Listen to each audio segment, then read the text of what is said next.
As Europe continues to explore deep budget cuts and further bandages to its damaged economy, some observers are sounding more cheerful. After all, the Eurozone, and with it the euro, is still here, and the bond markets have been looking up. Tell that to young people in Spain, where more than half of them are without a job. Or Italians who face unenviable choices at a general election in a couple of weeks' time. Welcome to Agenda, and joining me to discuss the problems in two of Europe's most problematic countries is Stratfor Europe analyst Adriano Bosoni. Adriano, how long can Spain live with 27% unemployment, and what is this situation doing to both the economy and Spanish society? Well, you know that Spain is facing record levels of unemployment these days, and the situation is particularly serious among the young population. You know that whereas the general unemployment is around 26-27%, in the case of people between 15 and 25, it's around 56 or 57%, which is incredibly high. That being said, we at Stratfor have identified that there are a few safety nets going on. Young people in Spain are still getting some degree of unemployment benefits, and some young people in Spain are going back to live with their parents where they can have access to their savings or to their pensions. But that being said, the unemployment crisis is really worrying in Spain, and it's probably the most important impact of the European crisis, especially on the periphery of Europe. What has been the root cause of Spain's problems? Well, this is directly linked to the beginning of the economic crisis in Europe.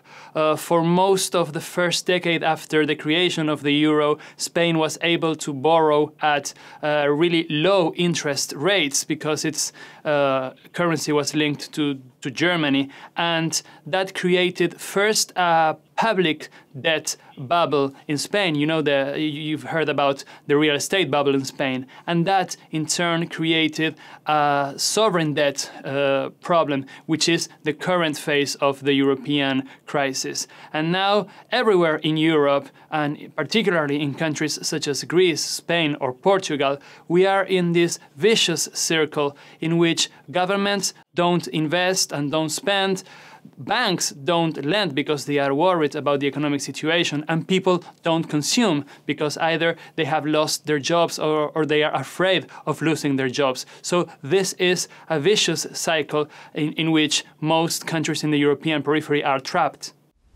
Is the price of staying in the Eurozone just too high? Well, that's a key question, and that's a question that the governments of all these countries are making to themselves right now. The basic assessment of most of these countries is that they would rather stay within the European Union and the common currency. Just keep in mind that this crisis could have a solution from the economic point of view, but the crisis is fundamentally political. Europe has the tools to mitigate the crisis. The big question is who's going to bear the burden of solving the crisis. Yeah, that's indeed the question still being asked, and I'll come back to it later. But let's move across to another Mediterranean country in trouble, Italy.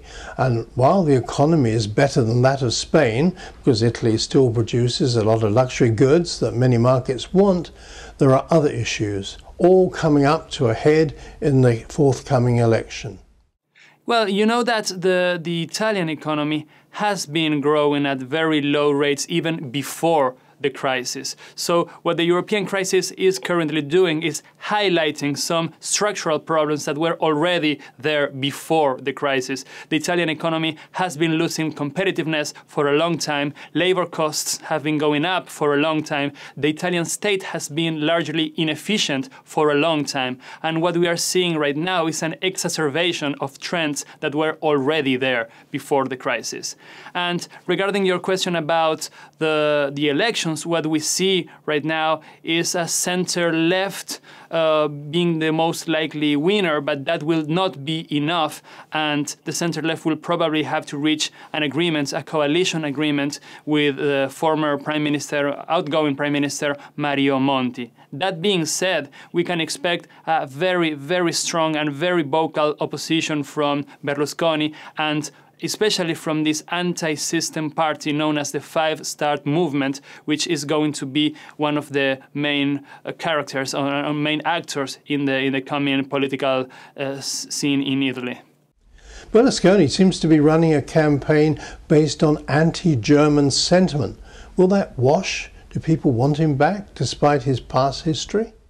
Well, you know that Eurosceptic and anti-establishment rhetoric is very popular right now in Europe. We are seeing that in Italy, and we are seeing that everywhere on the continent. This narrative criticizing the European Union, criticizing the common currency, and criticizing the German leadership of the crisis is very in vogue these days. And this has certainly helped Berlusconi to make gains in opinion polls. We have seen his support growing substantially for the past month. But I don't think that will be enough for him to be able to return to the government again. What about Mario Monti? He was seen more as the technocrat rather than a politician. Well, he came into power as a technocrat, and during the first half of his mandate, he had high levels of popularity because he was perceived by the Italians as being a serious and a rational leader that had returned Italy to a certain sense of normalcy. But now he has become a normal politician. He's about to compete in the elections like any other professional politician. So we have seen his levels of support falling in the recent months. Looking at these two countries, there's more than a whiff of political scandal in Spain, and the Berlusconi story is not exactly palatable. Are the voters getting sick of their political leaders? Yes, what these scandals highlight is a deep crisis that's taking place in Europe right now, and that's a crisis of representation. We are seeing everywhere in Europe the rise of anti-system, anti-establishment parties that benefit from the crisis and benefit from the fact that the traditional European elites, the mainstream parties, are unable to find alternative responses or solutions to the crisis. These parties are still not strong enough to create governments on their own, but they are growing in opinion polls. Right now, the country that's successful in Europe, of course, is Germany, but Berlin and Angela Merkel are just not willing to pick up the whole bill. Well, this is related to what we were discussing earlier about who is going to share the burden.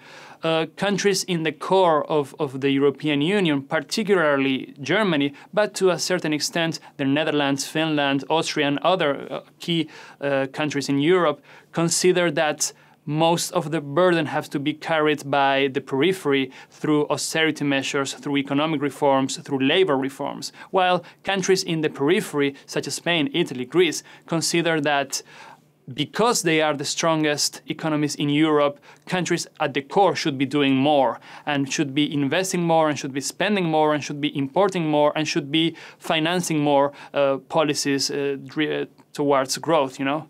Stratfor's Europe analyst Adriano Bosoni. And that's it from Agenda for this week. See you next time.